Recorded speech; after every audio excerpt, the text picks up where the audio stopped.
Good morning বন্ধুরা, কেমন আছো তোমরা? নিশ্চয়ই ভালো আছো, আমিও খুব ভালো আছি। এখন ঘড়িতে বাজে 11টা। কারণ আজকে স্নান করতে করতে অনেক দেরি হয়ে গেছে।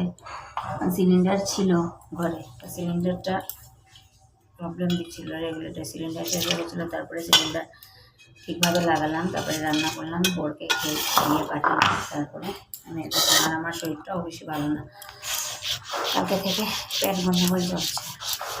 এখন এসেছি স্নান করে পুজো দিয়ে গিয়ে আমি জলমুড়ি খাবো, খেয়ে তারপরে দুপুরে রান্না করা। চলো আজকে ব্লগটা দেখতে থাকো, সঙ্গে থাকো, আশা করি ভালো লাগবে। এর জন্য আজকে অনেক লেট হয়ে গেছে পুজো দিতে।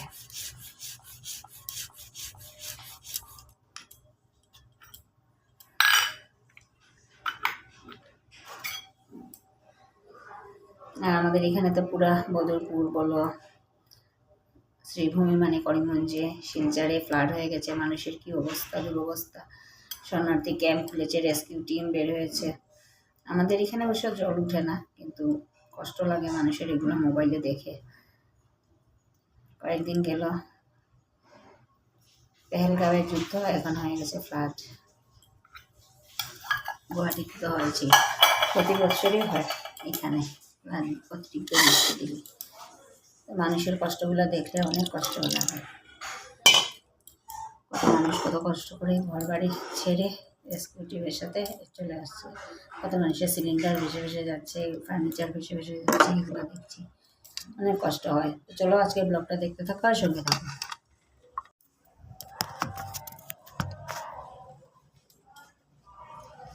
বিপদনাশিনী ব্রত কথা, গণেশ বন্দনা বন্দিতে প্রগজানন গৌরী নন্দন বিধি বিষ্ণু বিষ্ণুনাথ তপতুলন সর্ববিঘ্ন নাশ হয় তোমার স্মরণে, অব্রতে তোমার বন্ধা বন্দিনী এখনে বিপত্তায়নী ব্রত প্রচারণ।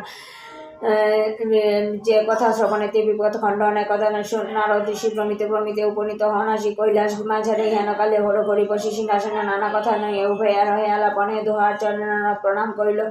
সম্মতে শিবশম্ভু নারদে বহিলিল, ঘেন অসময়ে কেন হরি কৈলাসেতে আস কহ বস্তু ভিতরিয়া কিবা তব কাজ করজিরে। মহামণি বলেন শম্ভুর এদিকে সেদিকে কিছু কোথায় তব কাজে। মর্তবাসী নারীগণ আছে বড় দুঃখে, গুণব্রত পালনেতে লোভে তারা সুখে, কার নিচে ক্রন্দন তারা শুনো দিয়া মন বিপদে থেকে বা করে বিপদ নাশন। শিব কহে মহর্ষি ভালো কথা তুমি জিজ্ঞাসিলে, বিপদ তাই নির্বত এই ফল মিলে। স্বামী পুত্র পরিজন দীর্ঘ আয় হয়, আমার নয় সে থাকিবে নিশ্চয়। বেশি আমার হাত